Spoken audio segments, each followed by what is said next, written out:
আজকের আলোচনার বিষয় হলো, আমি কি ইকোনমিক্স নিয়ে পড়তে পারবো? এইরকম কমেন্ট আমার কাছে প্রচুর প্রচুর প্রচুর বার আসে, এবং আমার মেন চ্যানেলটাতেও আসে, নতুন চ্যানেলটাতেও আসছে, এবং আমাকে হোয়াটসঅ্যাপেও অনেকেই করে। তো এইটা নিয়েই আজকে আমি কিছু ডিসকাস করতে চলেছি। বাই দ্য ওয়ে, আমি কুহেলি, তোমরা দেখছো স্টেপ টু সাকসেস উইথ কুহেলি। আজকের আলোচনার বিষয় হচ্ছে, তুমি কি ইকোনমিক্স পড়তে পারবে? এবার অনেকে জিজ্ঞেস করো যে আমার ক্লাস 11-12 ইকোনমিক্স ছিল না, আমি কি ইকোনমিক্স পড়তে পারবো? সেই ক্ষেত্রে ডিপেন্ড করছে তুমি কি পড়তে চাইছো। ইকোনমিক্স পাসে পড়তে চাইছো না অনার্সে পড়তে চাইছো? দেখো, পাসে পড়তে চাইলে তোমার ইকোনমিক্স ছিল কি ছিল না সেটা ম্যাটার করে না, একেবারেই ম্যাটার করে না। অনার্স পড়তে গেলেও কিছু বাধা নিষেধ রয়েছে, সেটা আমি অবশ্যই আলোচনা করে দিচ্ছি।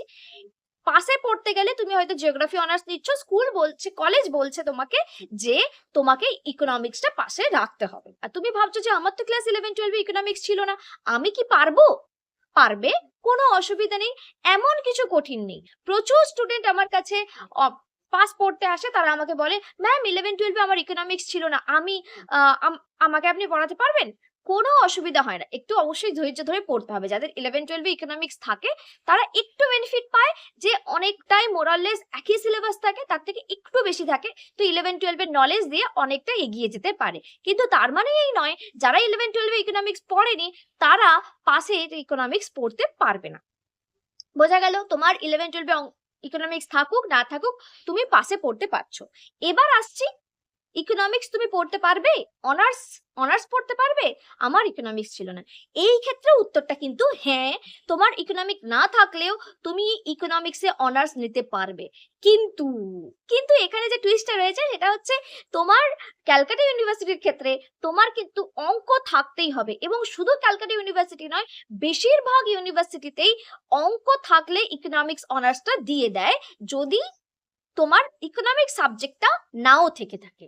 কিন্তু যদি ইকোনমিক্স আছে কিন্তু অঙ্ক নেই, তাহলেও তুমি ইকোনমিক্স অনার্স ক্যালকাটা ইউনিভার্সিটিতে বেশিরভাগ কলেজে পাবে না।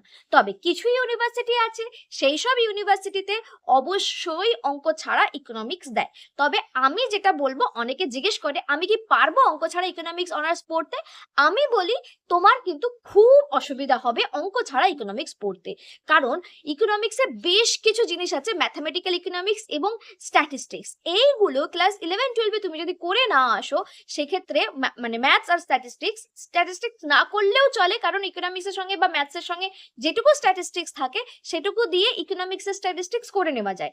কিন্তু ম্যাথসের যে পোর্শনগুলো থাকে, ক্যালকুলাস বলো, এই সব যে জিনিসগুলো থাকে, এইগুলো ইকোনমিক্স ম্যাথমেটিক্যাল ইকোনমিক্সে প্রচুর প্রচুর প্রচুর পরিমাণে লাগে, যেটা কিন্তু ম্যাথস 11-12 না থাকলে করাটা খুব ডিফিকাল্ট হয়ে যায়। তাই জন্য আমি বলবো যে 11-12 ম্যাথস থাকলে তাহলে তুমি ইকোনমিক্স অনার্সটা নাও। তার মানে এই নয় যে আমি বারণ করছি 11-12 ম্যাথস ছিল না, কলেজ দিচ্ছে ইকোনমিক্স অনার্স, তুমি নিচ্ছ, তুমি আমি বলেছি বলে নেবে না, এরকম নয়। তোমার যদি ধৈর্য থাকে, তোমার যদি মনে হয় যে আমি পারবো, সেক্ষেত্রে অবশ্যই নিতে পারো।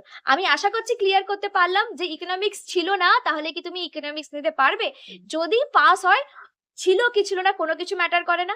যদি অনার্স হয়, থাকলেও অঙ্কটা থাকাটা দরকার আছে। বোঝা গেল? এই ভিডিও দেখার জন্য তোমাদেরকে অনেক থ্যাংক ইউ, আর এতবার আমাকে জিজ্ঞেস করো যারা, তাদেরকেও অনেক থ্যাংক ইউ, যে আমাকে ভরসা করে জিজ্ঞেস করতে পারো, এর জন্য অনেক অনেক অনেক থ্যাংক ইউ। চলো আজকে এই পর্যন্তই।